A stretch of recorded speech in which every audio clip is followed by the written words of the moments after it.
भारत के विदेश मंत्री एस जयशंकर का आखिरकार वेनेजुएला को लेकर बड़ा बयान सामने आया है।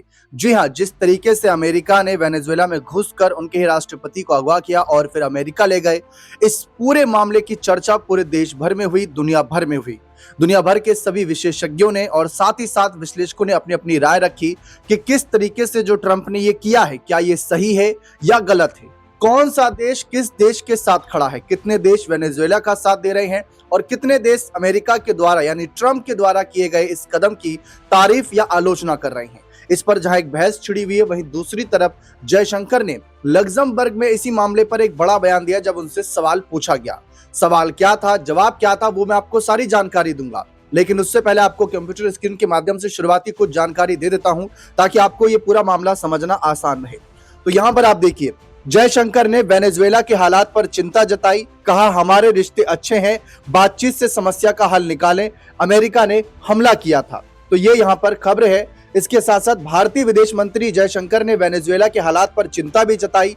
उन्होंने कहा कि वेनेजुएला के साथ भारत के अच्छे संबंध रहे, इस समय सभी पक्षों को ऐसा हल निकालना चाहिए जो वहां के लोगों के हित में हो। लग्जमबर्ग में एक फोरम में जयशंकर ने जो बात रखी वो इनके ये शब्द थे, जिसमें उन्होंने कहा कि हम वेनेजुएला में हो रहे घटनाक्रम को लेकर चिंतित हैं। ये एक ऐसा देश है जिसके साथ हमारे बहुत अच्छे रिश्ते हैं। हम सभी पक्षों से अनुरोध करते हैं कि वे लोगों के हित में एक समाधान पर पहुंचे।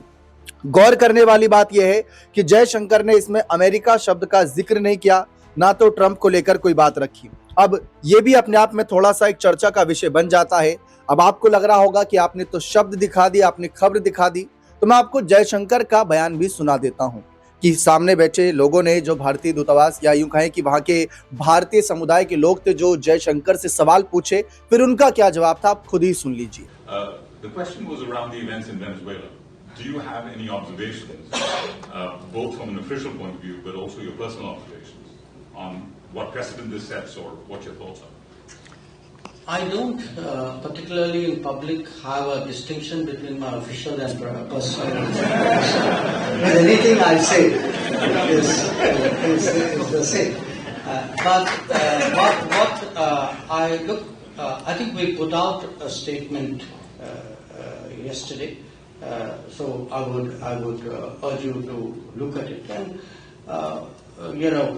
obviously what happened, essentially, if I can sum up the statement, the long and short of the statement was that yes, we are concerned at the developments, but we would really urge all the parties involved to now sit down and sort of come to a position which is in the interest of the well-being and the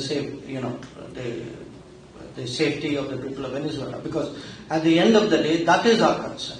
That we would want Venezuela as a country with whom over many years we've had very good relations.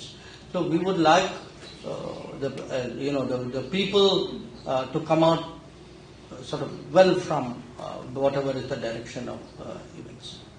देखा आप सबने किस तरीके से जयशंकर ने जो सवाल पूछा उस पर वेनेजुएला को लेकर क्या बात रखी, अमेरिका और ट्रंप को लेकर उन्होंने कुछ खास बात नहीं कही।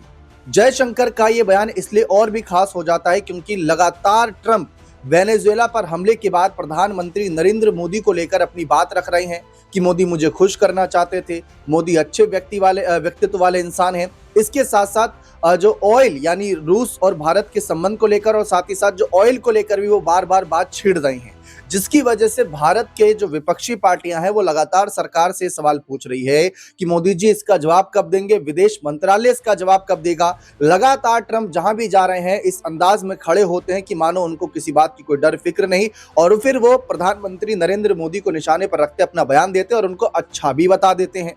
लेकिन दूसरी तरफ जयशंकर ने इस मामले पर ना तो अमेरिका का जिक्र किया ना ट्रंप का जिक्र किया। तो इसे भारत की एक अलग रणनीति के तौर पर देखा जा रहा है, जो बहुत सदीवी राजनीति है, क्योंकि वो सीधे तौर पर वेनेजुएला का सपोर्ट कर गया है और ये साफ सबको दिख रहा है। आगे क्या खबर है, मैं आपको आगे और भी खबर दिखाता हूं कि यहाँ पर जयशंकर का बयान किस तरीके से ट्रंप को थोड़ा सा परेशान कर सकता है। भारत ने साथ ही क्षेत्र में शांति और स्थिरता बनाए रखने के लिए सभी संबंधित पक्षों से संवाद और शांतिपूर्ण समाधान अपनाने की भी अपील की। अमेरिका ने 2 जनवरी की रात वेनेजुएला पर हमला कर राष्ट्रपति निकोलस मादुरो की पत्नी समेत गिरफ्तार कर लिया था। उन्होंने न्यूयॉर्क की जेल में रखा गया। अब इसके बाद इससे पहले सोमवार को विदेश मंत्रालय MEA ने भी यानी कि मिनिस्ट्री ऑफ एक्सटर्नल अफेयर्स ने भी अपना बयान जारी किया था कि वेनेजुएला में हालिया घटनाएं गंभीर चिंता का विषय हैं और भारत सरकार स्थिति पर लगातार नजर बनाए हुए है। विदेश मंत्रालय ने कहा कि भारत वेनेजुएला की जनता की सुरक्षा और भलाई के समर्थन में खड़ा है। सभी पक्षों से शांतिपूर्ण संवाद के जरिए समस्या सुलझाने और क्षेत्र में शांति व स्थिरता बनाए रखने की अपील की गई। साथ ही बताया गया कि कराकास में भारतीय दूतावास वहां रह रहे भारतीय नागरिकों के संपर्क में है और हर संभव मदद की जा रही है। इसके अलावा भारत सरकार ने एक एडवाइजरी जारी कर भारतीय नागरिकों से वेनेजुएला की गैर जरूरी यात्रा से बचने को कहा। वहीं वेनेजुएला में रह रहे भारतीयों को भी बेहद सतर्क रहने और अपनी आवाजाही सीमित रखने की भी सलाह दी गई। वेनेजुएला पर अमेरिकी हमले के बाद कई देशों ने चिंता जाहिर की थी, इनमें रूस, चीन और ईरान भी शामिल थे। इसके साथ साथ अब यहाँ पर जयशंकर का बयान तो सामने आया, लेकिन अमेरिका के हमले पर वर्ल्ड लीडर्स की ओर क्या बयान है ये भी आप सबको जानने चाहिए। लेकिन वो बयान मैं आपको बताऊं, फिलहाल जयशंकर को लेकर थोड़ी और जानकारी दे दूं कि दो देशों के दौरे पर गए हुए हैं और वहां पर भारतीय समुदाय से मुलाकात कर रहे हैं और इनकी इस विदेश यात्रा को लेकर भी बहुत ज्यादा चर्चा है, क्योंकि हाल ही में जो कुछ बांग्लादेश में हुआ, फिर बांग्लादेश गए, फिर उसके बाद जो कुछ अमेरिका और वेनेजुएला के बीच हुआ, वहां फ्रांस गए, लग्जमबर्ग से उनका ये बयान सामने आया। तो विदेश मंत्री लगातार शिरकत कर रहे हैं और उनकी जो ये राजनीतिक चालें हैं जरूर अमेरिका को परेशान कर रही होगी, सोचने पर मजबूर कर रही होगी कि लगातार डोनाल्ड ट्रंप जो है भारतीय देश के प्रधानमंत्री नरेंद्र मोदी का अपने बयानों में जिक्र कर रहे हैं, नाम लेकर भारतीयों को लेकर अपनी बात रख रहे हैं, रसिया को लेकर अपनी बात रख रहे हैं, लेकिन भारत बदले में कुछ क्यों नहीं कह रहा है, जयशंकर जी क्यों नहीं कुछ कह रहे या मोदी जी कुछ क्यों नहीं कह रहे। तो ये सोचने वाली बात बन जाती है कि अगर सामने से आपको कोई लगातार बोले जाए और आप जवाब ना दें या उनके बयान को इस तरीके से नजरअंदाज कर दे या कुछ ना बोले उस पर, तो सामने वाला भी सोच में पड़ जाएगा। और वही इस समय विचार विमर्श हो रहा है। विपक्ष भी इसी बात को लेकर सवाल उठा रहा है कि प्रधानमंत्री जी कुछ बोल क्यों नहीं रहे। ओवैसी साहब का मैं आपको एक बयान सुनाना चाहूंगा जिसमें उन्होंने प्रधानमंत्री नरेंद्र मोदी जी को लेकर बात रखी कि ट्रंप क्या कुछ नहीं कह रहा और मोदी जी बदले में क्या कर रहे हैं। तो आप भी उनका बयान सुन लीजिए। जहाँ जहाँ हमारी पार्टी के कैंडिडेट्स लड़ रहे हैं वहाँ पर बहुत गैर मामूली पॉजिटिव रिस्पांस हमको मिल रहा है और मुझे यकीन है कि इंशाअल्लाह ताला एक बड़ी तादाद में हमारे पार्टी के म्युनिसिपल कॉर्पोरेटर्स कामयाब भी होंगे। ट्रंप ने ऐसा कहा मोदी मुझे खुश करने के लिए कुछ कहते हैं या कुछ करते हैं तो उसके ऊपर कोई टिप्पणी। अरे कौन है जी इन्हें, कौन है इन्हें? भारत का प्रधानमंत्री तो कोई और है ना। ये तो भाजपा को बोलना चाहिए कि क्या मजाक कर रहे हैं। एक आदमी कैसा हुआ बैठ के हमको बोलता है कि मेरे को तू उसको क्यों खुश करेंगे हम। देश का जो प्रधानमंत्री होता है वो तो देश की जनता को खुश करना उसका काम है। वो आदमी ऐसा बोल रहा तो उसको खंडन करना चाहिए, कंडेम करना चाहिए। मैं करा हूं ना, मैं तो बोला ना तुम्हारे को। अभी विकास का मुद्दा छोड़ के इमोशनल मुद्दे ज्यादा आ रहे हैं, उसके बारे में क्या? एनसीपी अलग लड़ रही है, शिवसेना अलग लड़ रही है। वो सब नाटक है ना, फील्डिंग है। वो फील्डिंग जमा लिए धोखा देने का। हमारा मुंबई में बैठ के पूरी मलाई खाएंगे और फिर बाहर निकल कर एक दूसरे को वो क्या बोलते नूरा कुश्ती है, तो मैं तेरी पीठ खुजाता हूं तो मेरी पीठ खुजा। ये क्या बात है? तो जनता देख रही है इनके नाटक को, इनके सब हरकतों। मुंबई में ठाकरे बंधु जो है उनके साथ उनकी अपोज में पूरी पार्टियां एक हो गई है।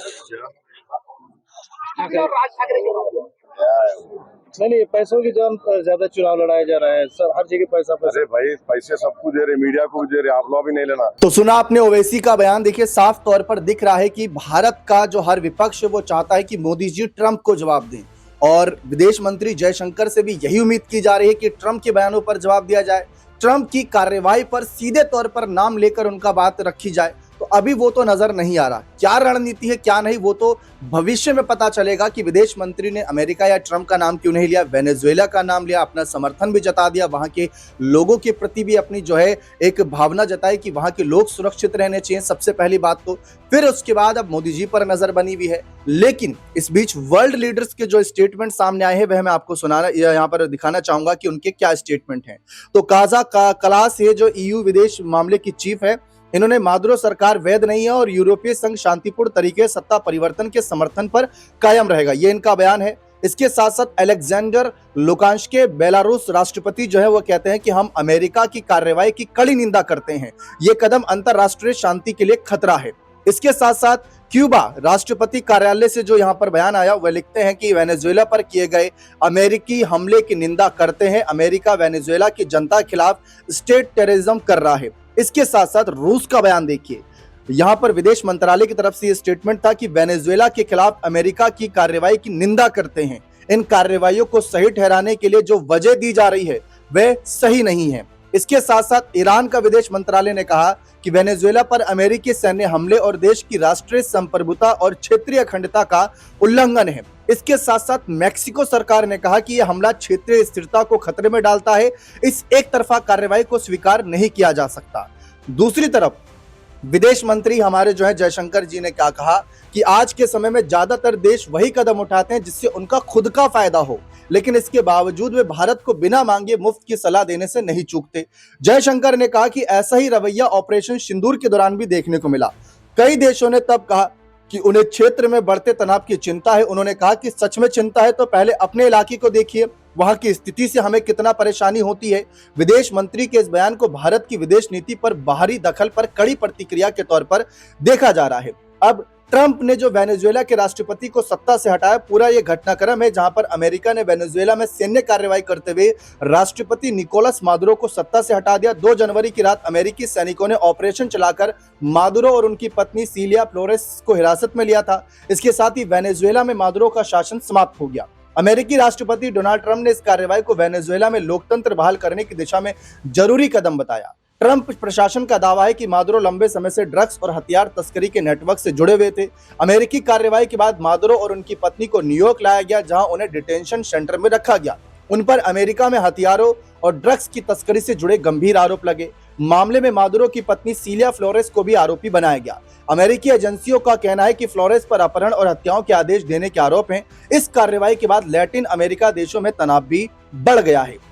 ये मादुरो का राजनीतिक करियर है, जहां 1999 में राजनीति में एक्टिव है, 2012 में उपराष्ट्रपति बने, 2013 अप्रैल में राष्ट्रपति बने, 2013 जुलाई में वकील सीलिया फ्लोरेस से शादी की, 2019 में दूसरी बार राष्ट्रपति बने और 2025 में जनवरी में तीसरी बार राष्ट्रपति पद की शपथ ली। लेकिन गेम चेंज तब हुआ जब यहां पर इनके खिलाफ जो है बहुत बड़ा इनाम रखा गया, जो कि 420 करोड़ रुपए का था अमेरिका के द्वारा। अमेरिका का मादुरो पर 420 करोड़ का इनाम। मार्च 2020 में जो है अमेरिका ने ड्रग तस्करी का आरोप लगाया। 26 मार्च 2020 को 130 करोड़ रुपए का इनाम घोषित किया।